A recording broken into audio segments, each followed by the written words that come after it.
Carol. Welcome everyone. Welcome to VC TV, the venture capital TV from LATOKEN. So this is the platform where we connect investors like yourself with startups and founders who are looking to raise funds, who are looking to get some advice, who are looking to network, who are in trouble because of the coronavirus pandemic. So that's the whole point. And for investors like yourself, what do you get out of this?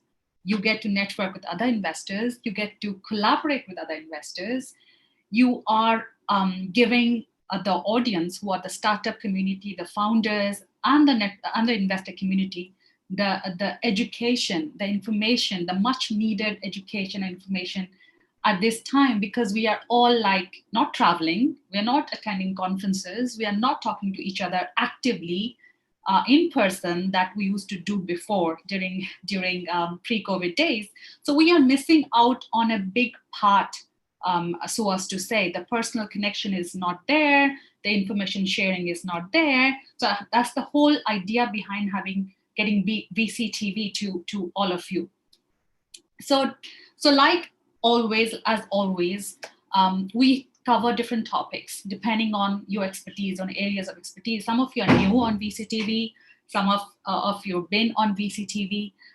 So the whole idea is to bring that expertise to our audience, and obviously very helpful in that way. Today's topic is a very big topic, I would say, because it has directly impacted the way we work, the way we do business. So it's on Industry 4.0, because we've heard a lot about Industry 4.0, IoT, and smart cities. So before jumping into questions, I'd like to introduce myself. For those of you who do not know, I host these shows Monday to Friday, 8 p.m. Singapore time, because I'm based in Singapore. My name is Sunny Mohanty, and I am the regional director of LATOKEN, who brings VCTV to you guys.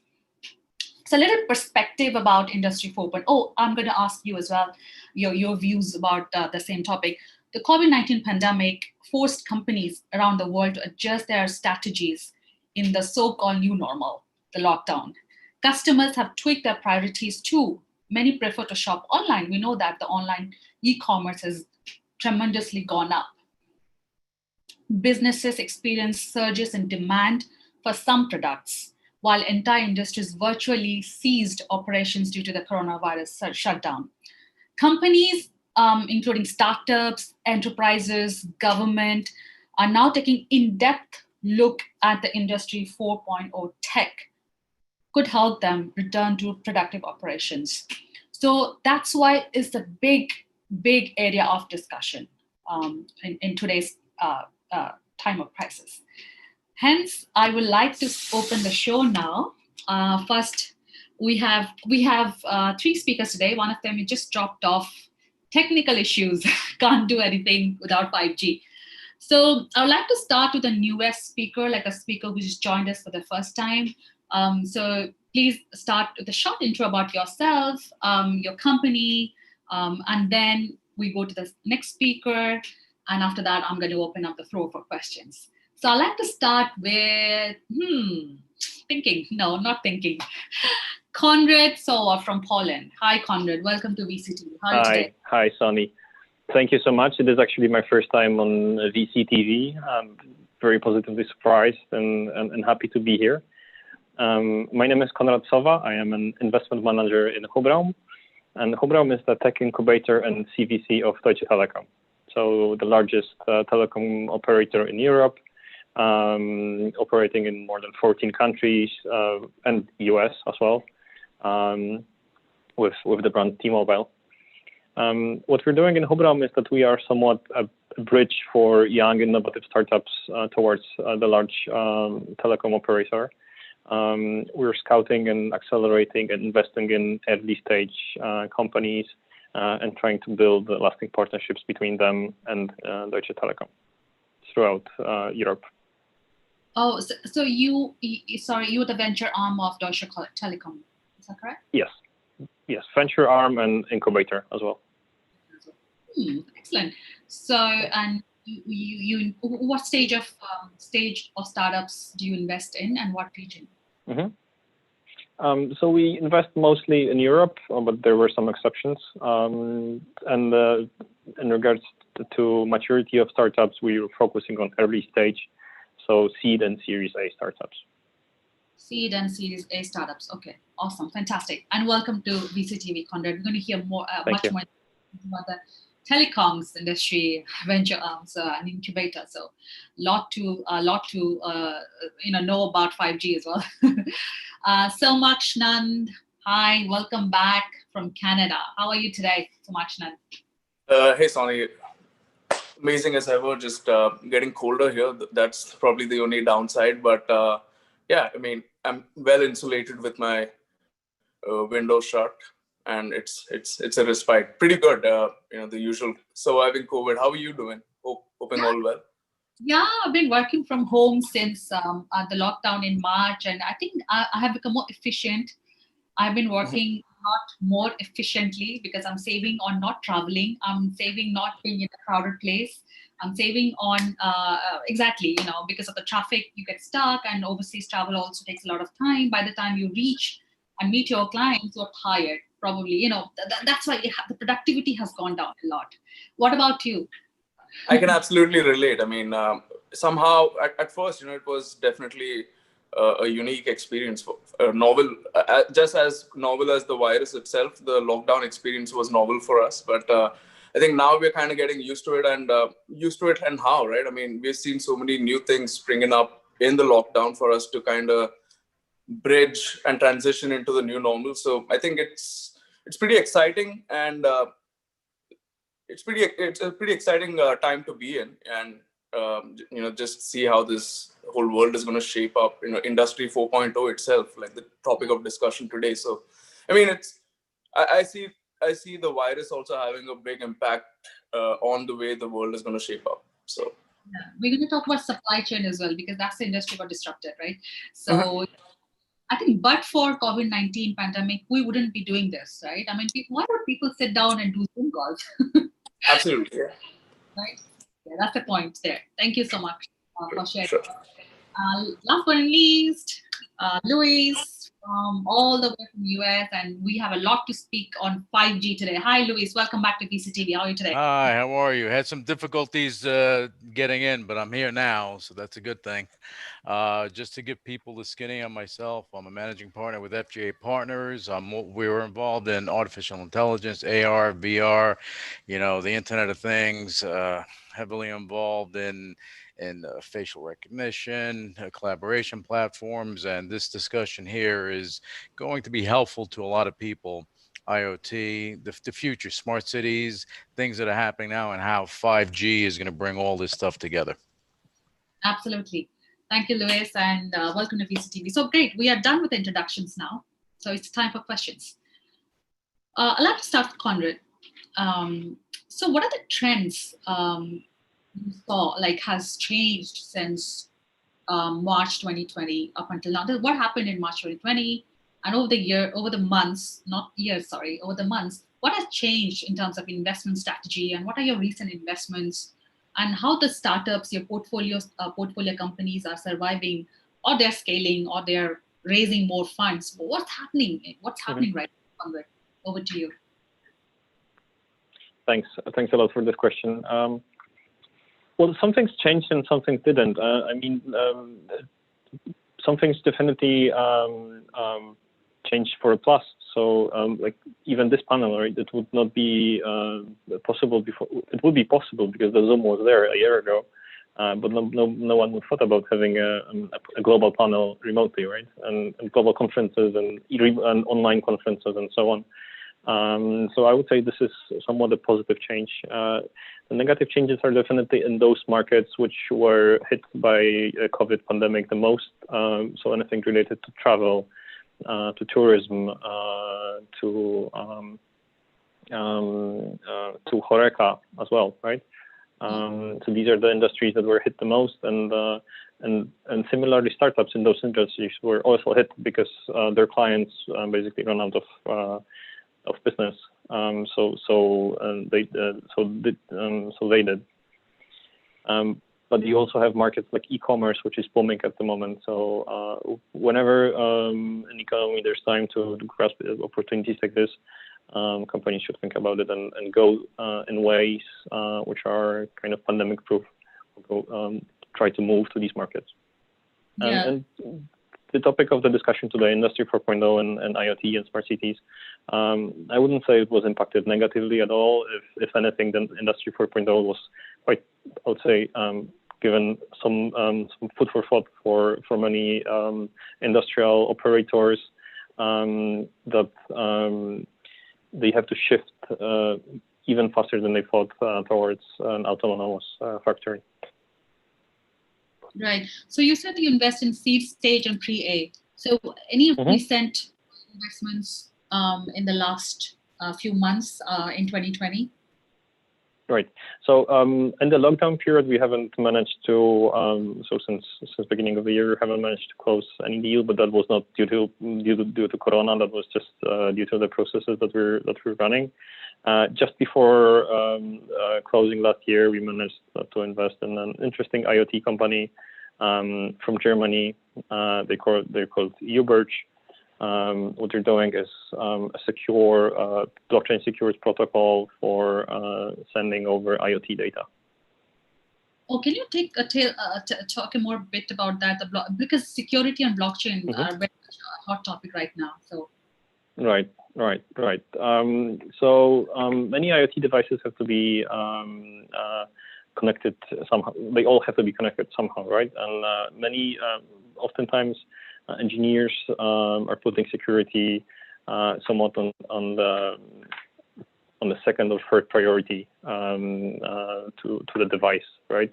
Because there are other things that matter more, like battery lifetime, for example, of the device, or ability to uplink or downlink data from the device, and so on. And then security goes somewhere as the later priority. So what Uberge is doing is trying to increase the level of security on the device by embedding security protocols on the SIM card that is going to be put into the IoT device. Right. Wow. And generally, as you know, as a telecom company, we advise to our IoT startups that whenever it makes sense from the use case perspective, to use the telecom communication rather than Wi-Fi or Bluetooth, as it's usually more reliable and definitely more secure. Absolutely, any day. Thank you so much for sharing insights on those IoT startups as well.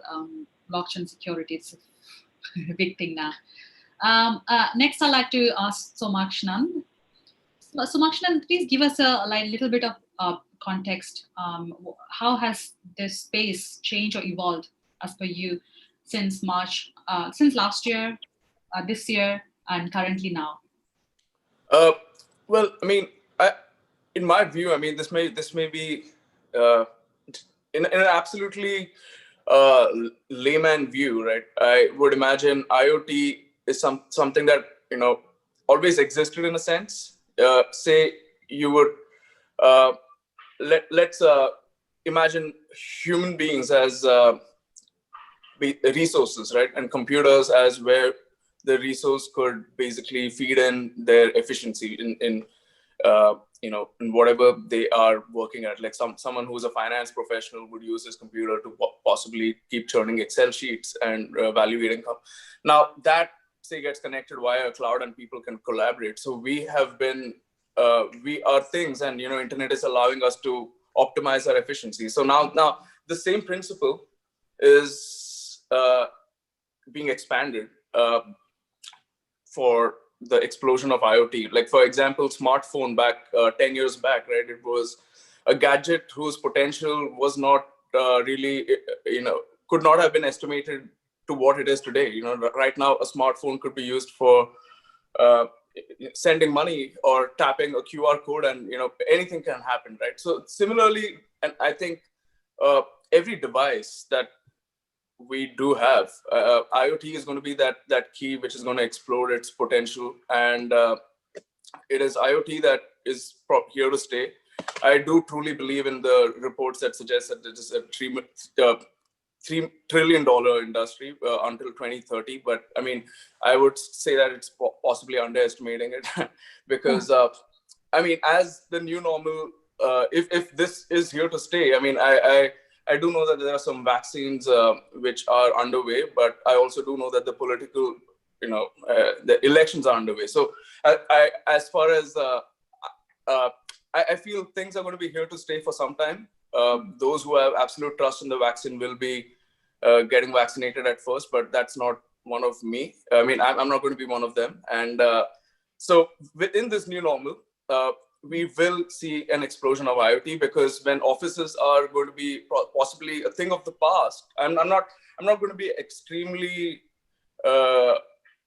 aggressive in my guesstimate that offices are going to be a thing of the past, because there still does need to be some physical infrastructure. But as we have seen, a lot of us can be optimized within our four walls with a smartphone or a computer, and that's exactly what we need IoT for even more, right? Like the devices that we interact with on a daily basis, the devices that can interact with other devices. Say you're running a company which does depend on physical assets, like say a restaurant or a bar. We can see IoT could replace a lot of costs and make it more efficient for the restaurant owner. So I definitely see the trend. However, I do see a lot of pivots in this industry, because what's happening now is a lot of companies are trusting down IoT solutions that they feel are going to be adopted. But I think the trend is going to evolve in a way wherein companies would ask for specific IoT customizations which the company requires, and there would be tech centers or labs which would typically, I would imagine an AI lab would naturally progress into IoT, and they would be the ones in the ecosystem who would basically empower these companies to join the IoT IoT ecosystem. So yeah, I mean, that's where I see the industry evolving, and it's going to be fun to watch for sure. Any new startups who you've seen investments going into in the recent times or this year in IoT space or in the smart city space? And this year, as I mentioned earlier, that we have one startup which is a game. So this is absolutely just to try to bring in more entertainment and content for people during COVID. So we haven't invested on IoT per se, but I'm involved in a tender with a state in Gujarat, which a state in India by the name of Gujarat. Yeah. So this tender, I can actually the details that I can divulge at this stage are that it is a waste management tender which is looking to leverage IoT. So this is going to be really exciting. I never imagined IoT being leveraged for waste management, but when a country like India, which is handling so much of volumes on a daily basis, is looking to leverage IoT, then it speaks volumes about what IoT's potential truly is, and what kind of error rate, what kind of efficiency we are going to be dealing with. Of course, I do have a moralist. I do have a moral dilemma as far as how much human intelligence and human efficiency should be replaced by machines, because that there has to be a balance, or else the consumption is going to be taking a hit, right? Like people, the economy, consumption is a big part of the economy, and people can consume if they earn, and people earn when there are jobs, and jobs should. So it's going to be fun to watch how this whole space evolves and how human intellect can fit into that and power the system rather than being left out. So. Absolutely. So in terms of that waste management tender, so you're working with the government? Yeah, I'm working with a government and a company in Canada which is into waste management. It's a startup. So I'm representing this company to get the tender. So hopefully, that's where we are at. Basically, we have reached a certain stage. We have reached like 3 rounds, and now it's where we're competing head to head with a certain other waste management company. So I mean, it's at a very nascent stage. That's why I'm not able to divulge much. But once, hopefully, if we are able to cross the bridge, then That's And what I'm hoping. that's a great example and a use case, because India obviously is a huge country where and produces a lot of waste. Oh yeah. Oh yeah. It's good to see how IoT can be applied to a solution like that. I mean, Mhm. thank you for sharing. But we'll just come maybe after I've spoken with Louis. I'm going to come back to you with for details. Hi, Louis. So this is something that is favorite to you. I know 5G and technology and IoT and everything. Artificial intelligence is something that you feel like sharing a lot. So what's your thoughts about the trends in IoT and industry? So what's the industry 4.0 headed to? Like what's happening in the space? Like we've heard a lot about industry 4.0, the industrial revolution, and so what's happening right now with that? Let me start here. The digital economy is thriving, and it will continue to thrive for a long time to come. Okay, in my opinion, and our opinion, my company, my firm, the future of IoT is not for some people; it's for all people, and that's the thing. When you implement technology, it has to be something that's scalable, secure, cost effective, and this is the good stuff that happens over time. Okay, smart cities as they emerge, you're going to have a lot of technology, and people think it's, oh, the smart home is smart buildings. There's more than that. It can, from inside the facilities, from the HVAC to the electric to your solar to all this. Now go outside. You have your signals, your lights, your lights that come on at night when you're driving. The electric vehicles that you're going to see come out further, autonomous vehicles. This is the future, and little by little we're getting there. The only thing that concerns me about it, as 5G gets implemented, is that ease of access. Everyone's going to have access, whether you're in New York, whether you're in Mumbai, whether you're in Moscow, whether you are in the jungle of Africa. You're going to have connectivity, whether it be your smartphone, and it can be a 3G phone. I'm sure there's going to be connectivity there, and people need that. But municipalities more so now are embracing the smart city initiatives. Okay, and you're going to see more of this happening, and you have this happening. I forget where it's at, but at the base of a mountain, I think it may be Japan, they created an actual smart city where everything is smart. The vehicles, the buildings, the solar panels, everything's communicating with each other. And this is the future. That's why I say the digital economy is just ramping up. You're going to see a lot of companies come forward. You're going to see a lot of companies go public and connect with other companies, and we're doing this within our ecosystem as well. And the acquisitions or the developments that we make have to do in key areas, from smart technology to collaboration platforms to AI, and AR, which we're doing with one of our brands. So there's a lot more to come, and I think that people need to be vigilant, and entrepreneurs need to be vigilant. They need to see where we're at right now, okay, and where things can be. Because if you're thinking about today, you're gonna fail. Think about the next 5 years and you will succeed, because now you're talking about scalabilities. Make sure that your platforms are scalable, that they can grow with what's happening, because this is only the beginning. Samsung, they're talking about 6G. You got edge computing. You have things that are going on that everyone should be aware of, because this is the future. And keep in mind, and I need to say this, in the development of platforms for anything, you make it simple so that even if your grandmother can use it and understand it, then everyone will understand it. So if you keep it simple, it is easier for the user, the end user, to utilize it. What happens in the back end is one thing. The UI is important with any platform. But going back to the smart cities, this is the future. You're going to see solar panels on buildings and homes, and they're going to be connected through nodes, and they're going to be communicating to the cars that are going down the street. They're going to communicate to the lights. They're going to communicate to the police station, to the fire station, everything else. All of this connectivity is coming, and it's here, but it hasn't been mass distributed yet, and it will be. It will be. So, but that's my everything in one shot. Thank you so much, Luis. I mean, really appreciate that, because when somebody tells me about smart cities, people have a perception it's about a smart home, as you rightly said. Right. But it's a lot more than that. As you said, solar panels connecting to a police station, autonomous vehicles. It's everything.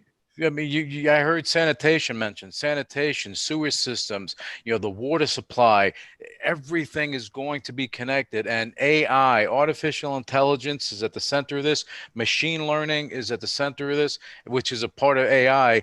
And people should understand too that machines are inherently stupid. Okay, you have to feed them the data sets for them to learn. So, but as far as remote, offices and everything, there's going to be a balance there. Okay, there's definitely going to be a balance, but there's certain businesses that cannot be remote. Manufacturing, services, yes.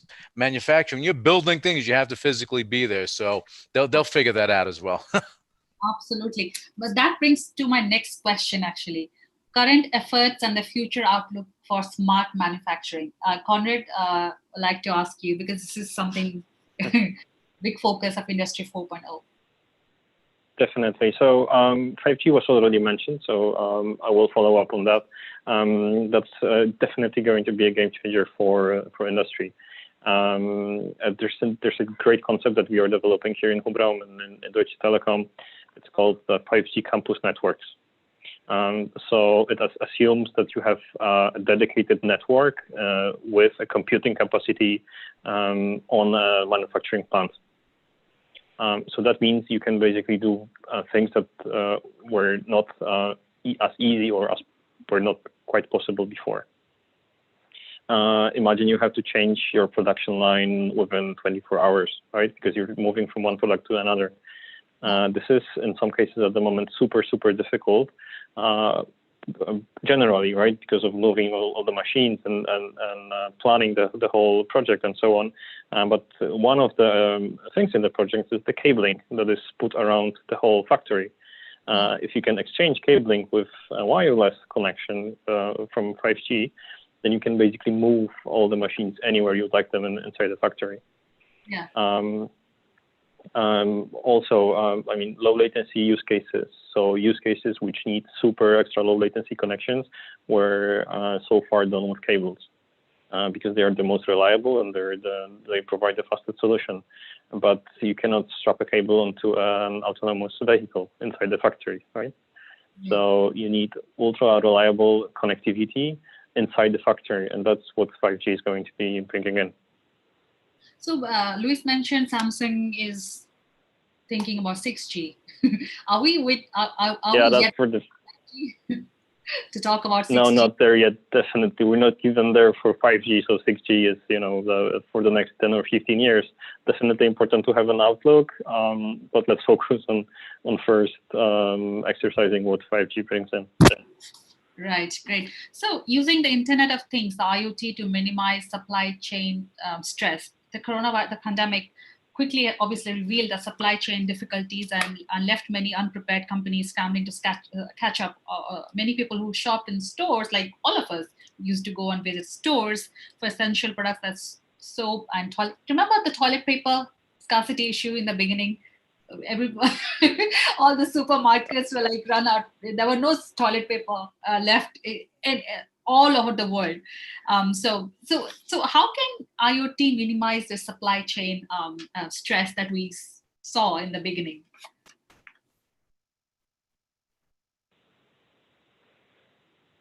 So let me start. Well, I'm not sure if toilet paper is the best example here, but using the example of medicine and vaccines, which is also quite relevant at the moment, a very down-to-earth example. There's a great startup out of my city, out of Krakow in Poland. What they're doing is there's a very, very simple sensor measuring temperature and location and humidity inside trucks, inside logistic trucks, which are moving the medicine and vaccines. Because it's super important that these meds are on the stable temperature along the whole value chain, the logistics chain, right? And we know there are many players inside the chain. However, what pharma companies would like to know is whether when they are selling the vaccine from their factory and when it reaches the patient, it has been kept within a stable temperature. So what you do is you just put a simple temperature sensors with connectivity inside, and then you can monitor all these kind of all this logistics chain. It's quite a simple solution, right? It would seem it's not deep tech, but then it can even save lives. and because meds which have not been kept in regards to temperature may not bring the effects that they are supposed to. Yeah, very good use case actually. So so they use IoT sensors for that, right? Yeah. Okay, great. Thank you, Konrad, for sharing that. I'd like to come to Sumakshan. So, using IoT to minimize supply chain stress, because that's the industry was totally got disrupted when we started off. Like, I just give an example. Everywhere people were rushing to the supermarkets, they're hoarding stuff, food, and the most spoken about and written about was the toilet paper. So I had to bring it up. I was going through my social media pages, and I saw like everybody was posting toilet papers, run out toilet papers from all the supermarket after food and essential utilities. So what's your take on that? Yeah, I think it's so. Sometimes it's nice to just look at it from a higher level as to where we have reached with the whole toilet paper crisis. So I do know that London economy also went down by a few points, because of the whole toilet paper crisis. So I mean, it's crazy. And I think toilet paper became a commodity at one point, which was appreciating, which was more valued than Bitcoin. If I think there was a cryptocurrency that was linked to toilet paper. If I'm not, Yeah, that was. Yeah, right. Okay. So yeah, I mean, it's funny to see, how, in fact, look, firmly believing the rate at which technology is really evolving. There's going to be a lot of solutions which we cannot really use right now. For example, when blockchain just started, it did have a lot of value, which was more sentiment and forecasting its real potential, which is now turning into reality. But I mean, because of the way things are shaping up, but say it did not shape up this way, we're talking about lots of bad investments now. But it's great to see how it is shaping. Now we're looking at liberating and decentralizing finance from the hands of a few, and getting the whole world into a liberated financial ecosystem. So when it comes to IoT being, my experience was in Madrid when I saw a chain which runs bars, right? So inventory management was something that they really wanted to focus on.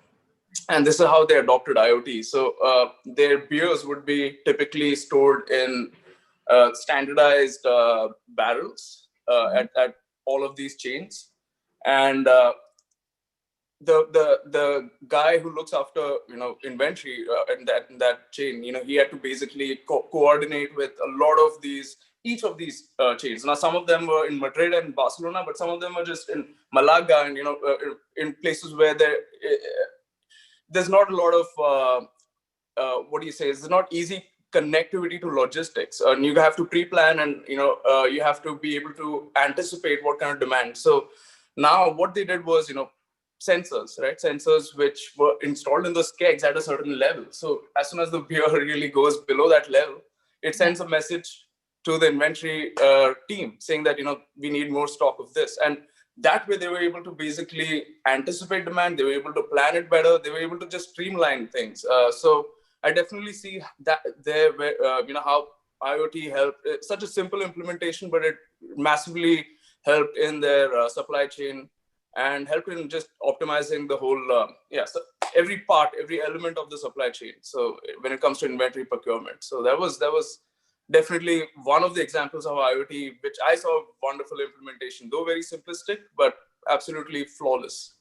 Absolutely. And I think I agree. I've heard use cases about the usage of IoT in retail, supermarkets, supply chain logistics. I mean, I've heard, but this was the time that forced, implement or the usage of this technology because of the pandemic and all the reasons we know. Thank you, Sumakshan. I'll come back to you later.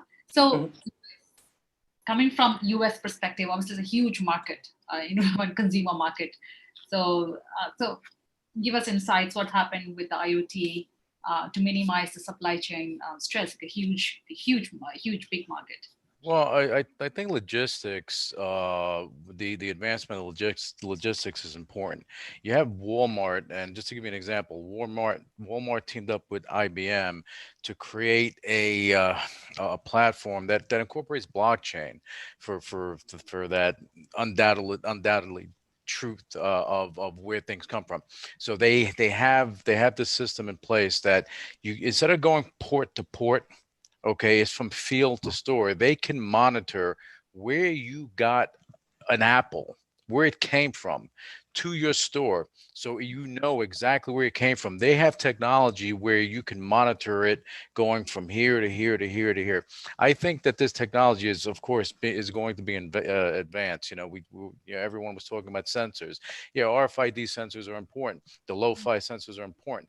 Okay, they have other technologies that are coming out for them to monitor everything. I think that having efficiency and cost effectiveness in this technology, from the vessels to the ports to the trucks to everything, is you're going to have a well-oiled machine. The problem is when you have AI involved, you have to go take into account things that you don't think about: the weather, something happens to a ship, things like that.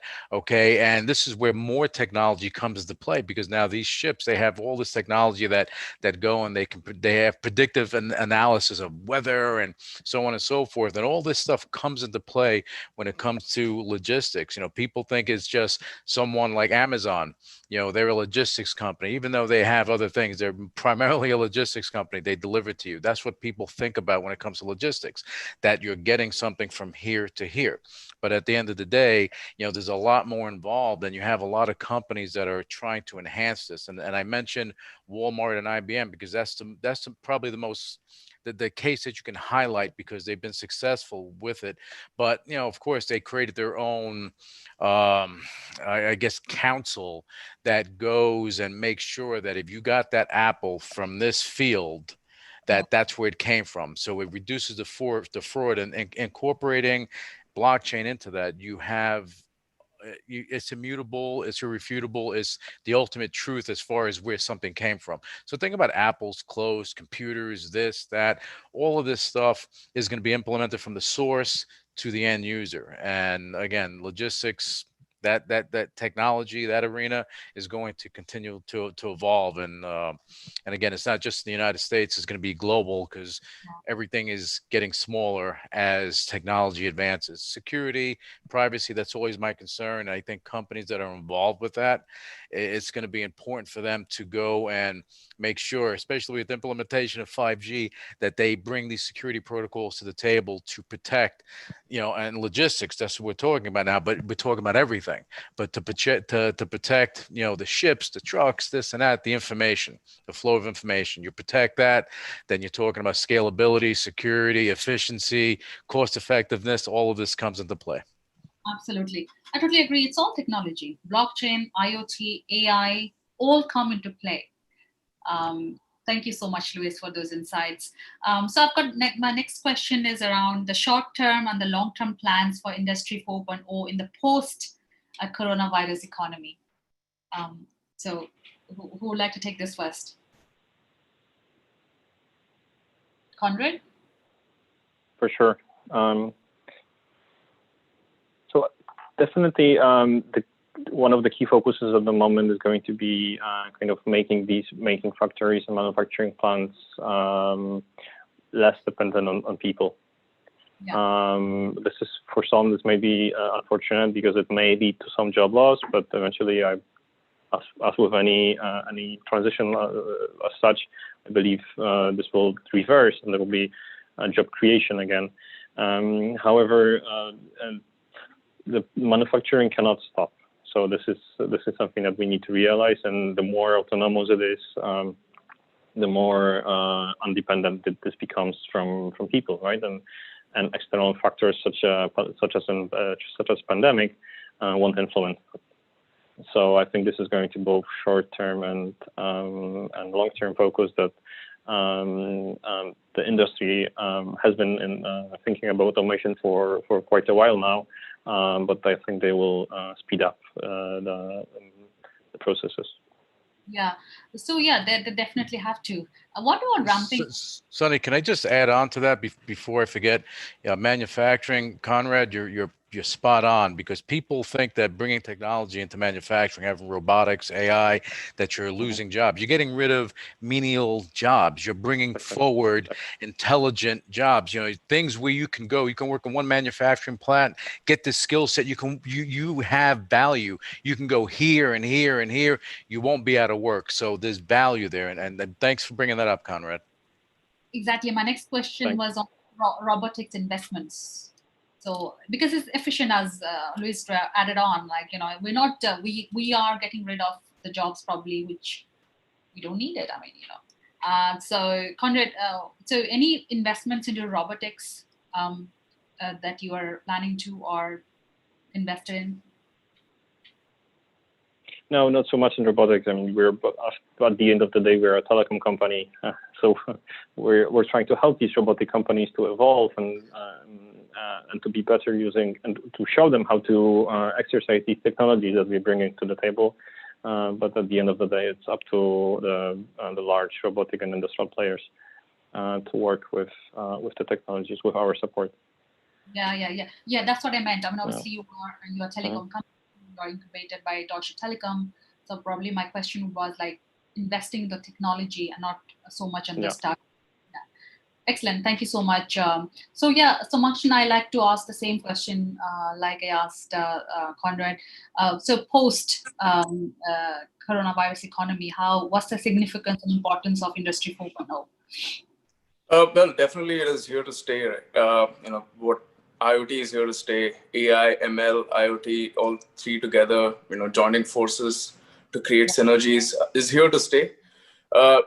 Definitely, healthcare is going to be one of the sectors that is going to be impacted heavily, especially in I think that spur will come from the US, because of the pretty reputed healthcare system that is there in the US. So definitely, when people get empowered by technology and they're able to monitor the health themselves and, possibly depend less on, you still need to depend on the healthcare system, but, you could offload some of, the healthcare dependency onto yourself, and you can take care of it thanks to IoT. And I also, for example, I do see privacy being a concern, as Louis pointed out, and manufacturing definitely is going to be an industry that is going to be impacted, as Konrad pointed out. We are going to see efficiencies. I see that there is going to be a slight challenge in terms of how many people are used to physical work and transitioning into being able to operate technologies. So we will see some redundancy, some kind of unemployment and job loss as a consequence. I think the regulators are going to have to step up even more and see how to balance this boat. Right. And in a place like Singapore, Sonny, you would be knowing it more than anyone else, right? Like, for example, I think there are certain areas where IoT can monitor if someone is smoking, and it could report to the government that, look, someone is smoking here in a no smoking zone. So bad for some of us, but yeah, I mean, so I see that this for me would be like, oh, am I being monitored by this invisible eye, which I've always been not a big fan of. But I think the way things are going, people are going to have to compromise on privacy. To a great extent, we have already compromised on privacy. I'm sure that what we are being told is not what is the real scenario. All of the data is absolutely, which is good. Again, I mean, I'm saying that it does also have its pros, because it does make things absolutely convenient. It does, but then of course, you become commoditized, right? A human being then becomes commoditized for the economy. And that for me is a long-term something we have to be a bit careful with, because the way it's basically firms competing with each other, technologies, coming from various corners of the world, which is amazing because it's decentralized. It's not just say how it was, decades back, where everything would come from the US and certain parts or innovation centers per se. But now we've got Lithuania, which is basically the next fintech hub in terms of payments, right? So So that's amazing to see. But what I do, what I would possibly want to look at, or what I would be interested in observing, is how regulators are going to step up and be on the same page as these companies, because it's competition that spurs innovation. Innovation becomes sometimes a standard, and that standard is then being looked at by regulators as to, oh god, how are we going to manage this now? Like, for example, so many countries, cryptocurrency was illegal, legal. It kept toggling between those two statuses because regulators were confused as to how cryptos, like for example, India, one of the most advanced economies in terms of adoption of technology, but crypto took its time. Whereas in Switzerland, you could buy train tickets with crypto by that point. So it depends on how fast regulators are going to catch up. Definitely, it's here to stay, and it has to be looked at from a sustainable point of view. I'm sure technology companies are going to compete, which is good because it does increase efficiency. We do want to spur perfect competition and not an oligopoly or monopoly, and back to the old bronze ages. Well, it's here to stay, but my view is it has to be, the execution is going to be key, and how all elements of a government's framework and its the corporate governance framework of a government, of a country itself, needs to basically get absolutely involved. And yeah, that's my view here. Yeah, Smakshan, I think you touched upon very good points and you covered a lot in the scope, starting from smart cities with Singapore as an example. Singapore is a smart city. And so basically, I think data protection and data privacy is also a big issue, but we all know that we are getting monitored. Probably, I'm getting, like, our discussion is getting probably Google, Google and Facebook and the likes of Google and Facebook, probably they're just going to send some targeted marketing campaigns to us after this show. So we know that that's something that we've been happening even pre-COVID era. So there's nothing that we can do with those, because the benefits of the technology are much more, in my opinion, because we are talking to each other, sitting in different parts of the world, and thanks to technology, right? Yeah. So that's the thing. I think all the players on the ecosystem have to come together, support government, as you rightly said, government, a big play from them as well. Regulators, obviously, you brought up a very, very good point, because it's a big task for them. Like, with ever changing, emerging new technologies, it's a big challenge for them to regulate this innovation, to make sure everything is, so probably in place and people are not losing their investments. It's a big job for them as well. Mm-hmm. So they're all a big part of this ecosystem to make everything happen. Thanks for sharing those. I just summarized quickly for our viewers. Thank you so much, Makshan, for the last but not least, we have time. I'd like to ask Luis about his insights on the whole ecosystem around Industry 4.0. Well, I think that just to carry on with the manufacturing, I think in manufacturing you're gonna have a lot of advances. Robotics is a given. Some of us mentioned about the job losses. There will be job losses, but there'll be job creation. It's going to be advanced creation of jobs. You're going to have skilled labor as opposed to having menial labor, and people are going to be forced to advance. They have computers, they can learn. Augmented reality is going to be a big part of learning how to do these things. And as we go more into electric vehicles, you're going to see more of this technology becoming prevalent, and people are going to be forced to learn. It's not a choice. It's a progression. It's not something that is not going to happen. It will happen. It's like if a bulldozer is coming towards your house, some point in time is going to knock your house down. So you need to be prepared for it. Like what we look at problems, and then we look at what solutions could happen all over the world. Everyone on this panel has felt it or seen it. Small businesses have been suffering all over the world. Okay, in the United States especially, as cities shut down. So as they're opening up, we talked about regulation and keeping on top of things. Regulators are going in and they're monitoring, or they're setting the standards for social distance monitoring. Okay, and what we did to help small businesses, we developed a social distance monitor. Okay, it'll measure your distance. It's set up with IP cameras. It measures the distance between you and someone else. It warns you when they get too close.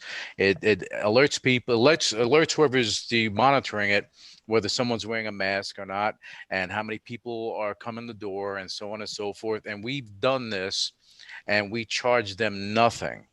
We give this out for free because we're trying to help small businesses, and we urge anyone that's listening to the show, you can go to securehive.com and find out more about it. You can download it. It works with any IP camera, and it's a benefit because you can prove that you're in compliance.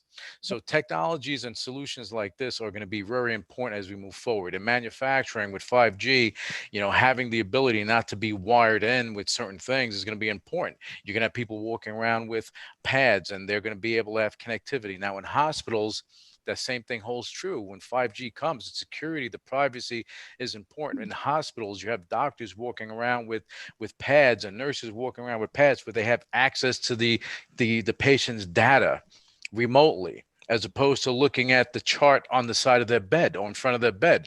It's going to change, but security and privacy is going to be at the forefront.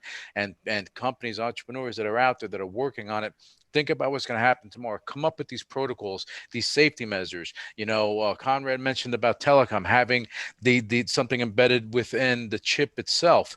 That's excellent.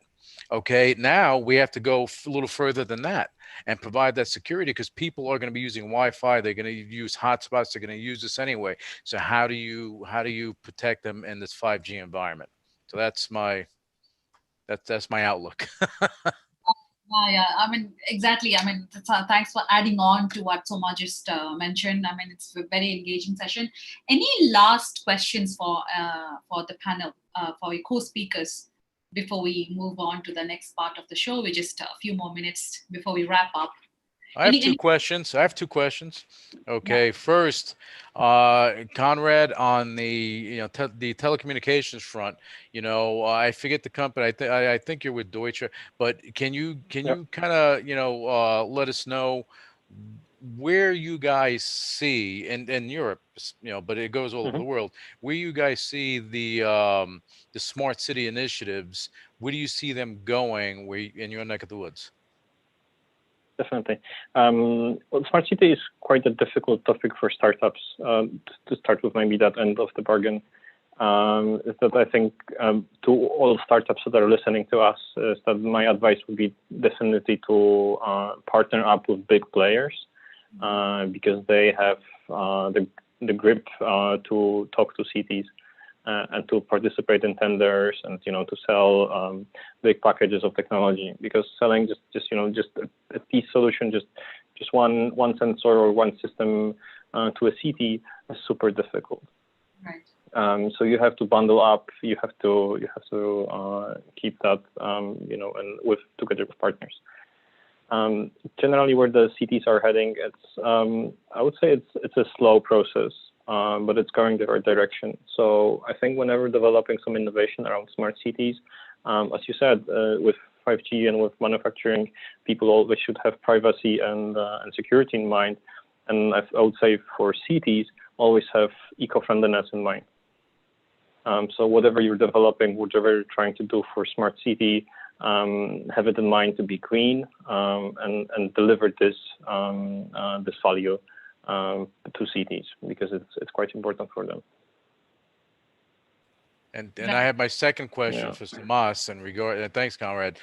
Samas, in regards to the sanitation, okay, the technology that's involved there, what can be done to, I mean, I guess to have autonomous, sanitation, autonomous vehicles. Do you see that being a part of the process?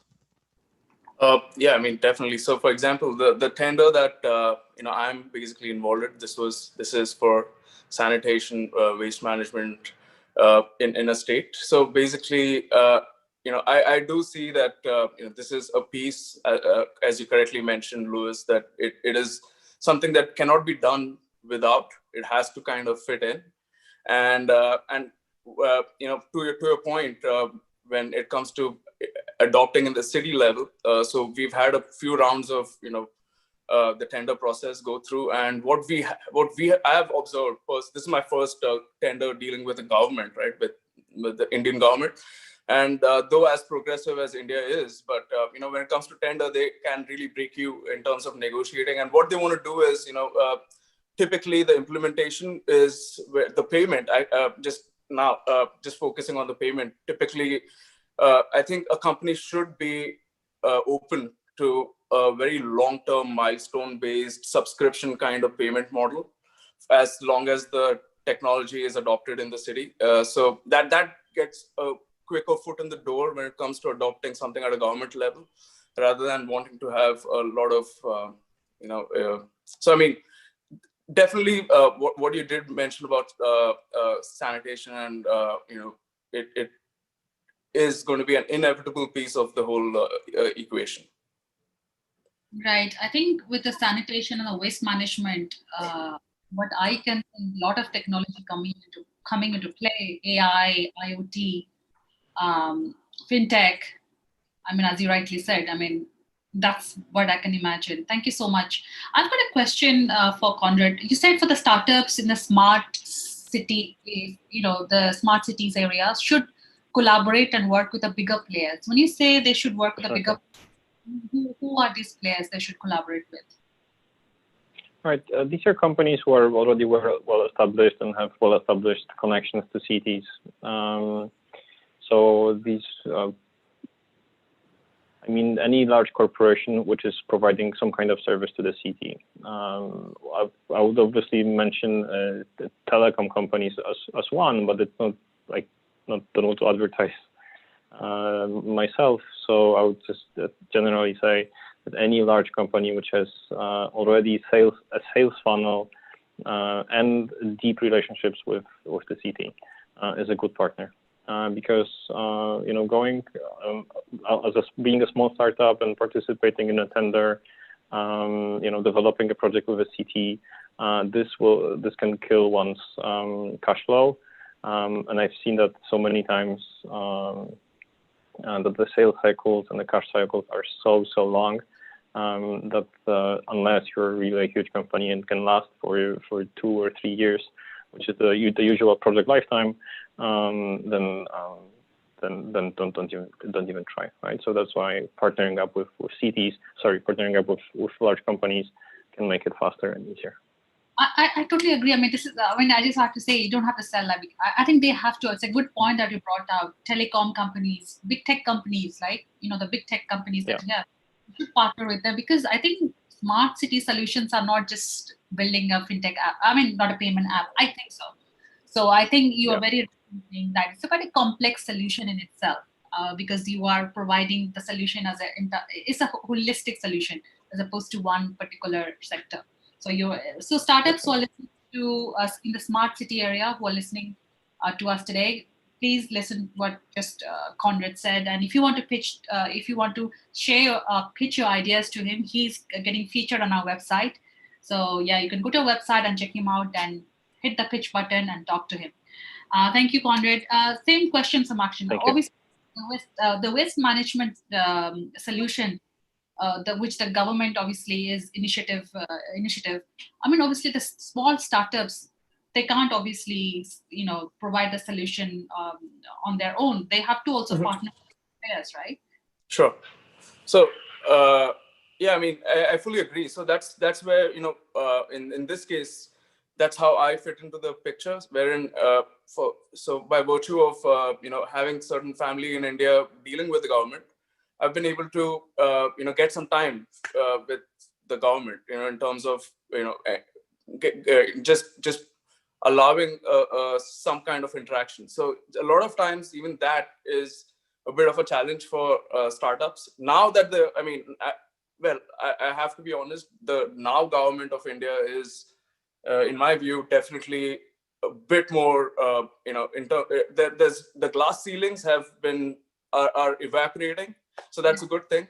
But yeah, it definitely, if not for someone who possibly works with the government closely, then you do need to partner up and team up with big companies who have, established a strong hold in that area, working in close coordination with the government. So yeah. Yeah, thank you so much, Simakshi, adding those insights. I've just come to the end of the show.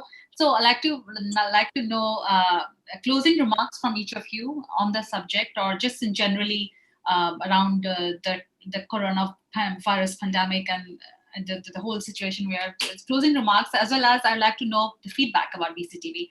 So Konrad, let's start with you. Two questions: closing remarks and feedback about VCTV. Thank you. Thanks a lot. Starting from the back, feedback, it's all good. I'm super happy to participate in this panel, and it's the first time actually that I'm participating in a panel which is across 3 continents, I think. So this is amazing. Closing comment, I think I would add up on what I just said, to partner up with big players. If you are a startup and you're trying to do business with the big business, you have to partner up with other big business. So what I mean by that, if you're trying to sell to a city, or if you're trying to sell to a manufacturing company, which is also not an easy client, you need to partner up with companies which have proven their value on the market, which have proven track record, and they have existing relationships and existing sales funnels with the organizations that you want to work with. Because as a small startup, you're just a piece of a bigger puzzle. And you need to fit in well with partners. So I think as an incubator, you also run an incubator, and you help the startups to partner with these big players. Okay, awesome. Yeah. Awesome. So startups who are looking to who have a solution in this area and are looking to reach out to your prospective clients, please reach out to Konrad on our website. He has a lot of things to share with you in terms of getting to your potential clients. Thank you so much, Konrad. Simakshi, what's your closing remarks and feedback about VCTV? Because this is not the first time. Keep on coming. So definitely, I mean, VCTV is a absolutely enjoyable experience.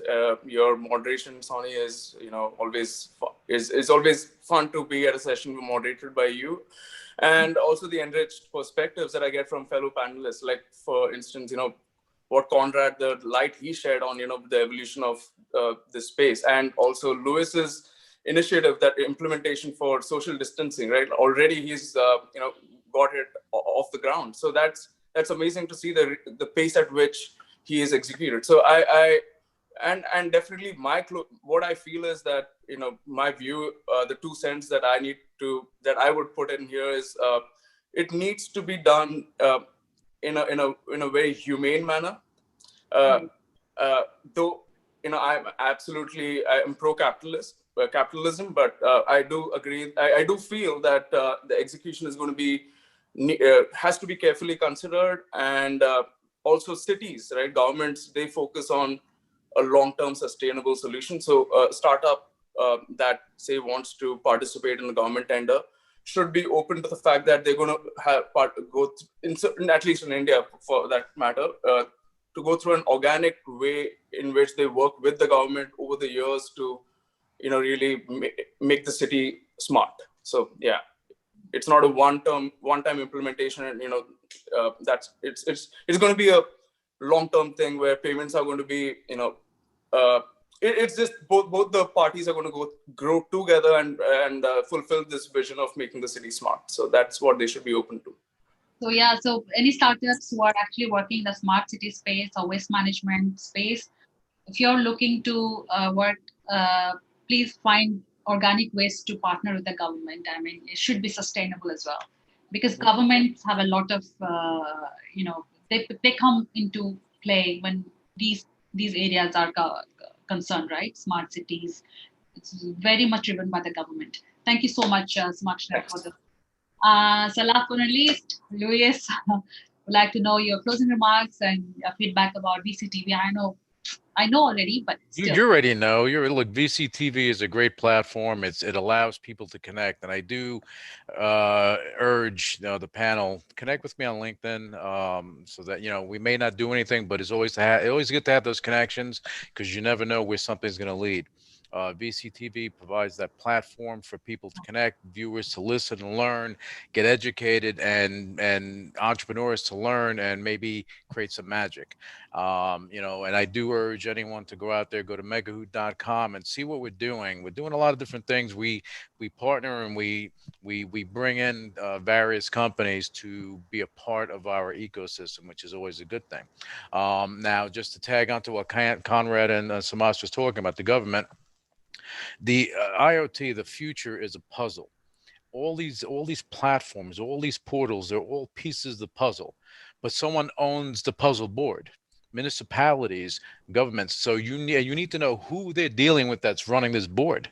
So whoever controls the board and you want to put your piece of the puzzle in there, you have to connect with them. There's no question about it, because you will be shut out, because the connectivity, the convergence of it all is important. You can't be a standalone, an island as a tsunami's coming, because you will sink. So you need to be a part of the bigger solution as opposed to being a standalone. So that's my input. And again, you do a great job, Sonny. Keep it going. Thank you, Louis. Thank you. I mean, all your feedback actually keeps me going, to be honest. Thank you so much. So it's all about collaboration, be with the government, be with the investors, be with the startups. It's all about collaboration. So that's the whole goal of VCTV. Collaborate, network, share information, take information. If, as Louis rightly says, we might not be doing business together, or we may be doing business together, but if we do not end up doing business together, we're still connected. And you never know what's going to spin out of that connection. So please keep your options open and stay connected. So that's where VCTV comes into play. You can connect directly with all these investors that are here today through their LinkedIn. But I'm sure, if you're connecting to LinkedIn and sending messages, obviously you might be just waiting for a while, because obviously these people are very busy and they've got lots of messages coming on to them. So if you want to reach out to them, please go to www.latoken.com, stroke profiles, search by their name, first name, last name, and click on the pitch button. And here, the team of LATOKEN, my colleague Carol, Maria, are going to help you connect with these investors. Having said that, I would like to thank all the speakers. I would like to thank my team for giving me tremendous support for moderating the session, and for all those viewers who actually reach out to me after the show, thanking me for this, for these sessions. I really want to stay connected. So please return, come back, because these shows are hosted every day, Monday to Friday, and tomorrow is going to be another topic. And having said that, stay safe, all of you. I would like to see you all healthy. Stay safe and stay connected. And let's have another session together on a different topic. Thank you so much. Bye. Thank you, Sonny, and thank